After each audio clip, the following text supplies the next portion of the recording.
European Commission has also proposed to double our financial support for Greenland in the EU's next multi-year budget. The leaders of Greenland and Denmark have been absolutely clear.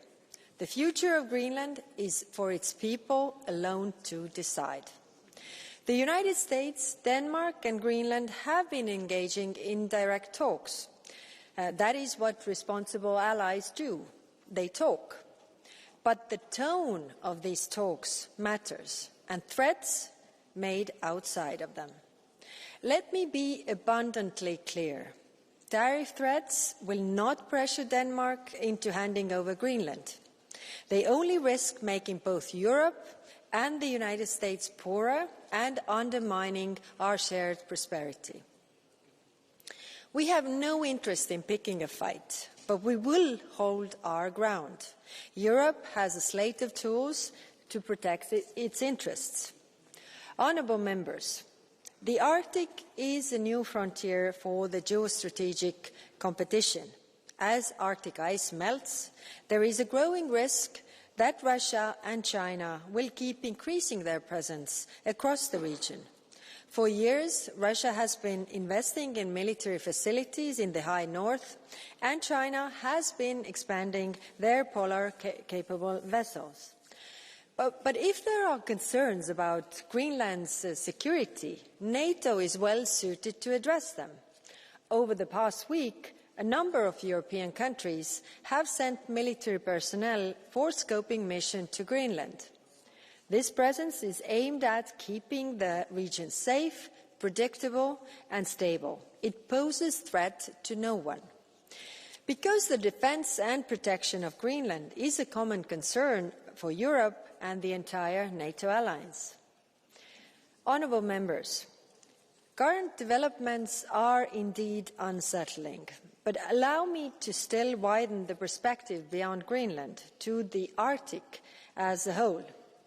I want to thank European Parliament for your active engagement in Arctic affairs, including for the timely AFET-INI report adopted last November. Its conclusions echo our own assessment. The Arctic has become a region of growing geostrategic importance. Climate change is transforming the Arctic faster than any other place on the planet. Melting ice is opening new routes and economic opportunities, but also create new risks. Russia's war of aggression against Ukraine has reshaped the European security landscape far beyond Ukraine itself. The Arctic is not insulated from this. Russia has disrupted cross-border and regional cooperation in the high north and intensified hybrid activities while militarizing parts of the region. The ship that cut the internet cables in the Baltic Sea in December 2024 escaped through the Russian Arctic waters. Geopolitical tension and geo-economic competition in the Arctic require that the European Union, together with our partners, responds. Our response must be realistic and principled, and it must be guided by the international law. No country has the right to take over the territory of another, not in Ukraine, not in Greenland, not anywhere in the world. We are strengthening preparedness to better anticipate risks. Societal resilience by protecting critical infrastructure, communities and democratic institutions from hybrid threats, and economic security by safeguarding supply chains and preventing strategic dependencies. We are currently updating our own EU Arctic policy to reflect those realities. Security is not only about military presence, it's all about trust, it's about stability, it's about people. As we address these new challenges, we remain guided by the priorities expressed by Greenland authorities themselves: sustainable development, social cohesion and respect for their environment. Honourable members, the Arctic is warming 3 to 4 times faster than the global average. Climate change, environmental degradation and security risks do not stop at borders. No country can tackle the threat like this alone.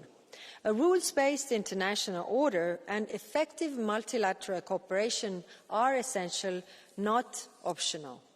When Europe is united, when we are strong, we are able to defend our interests and values, including in the High North.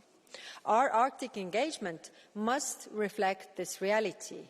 Firm on geopolitical and geoeconomic challenges, resolute on climate action, and centred on the people who live in the region. In this effort, we stand by Greenland and the Kingdom of Denmark. Thank you. Merci beaucoup.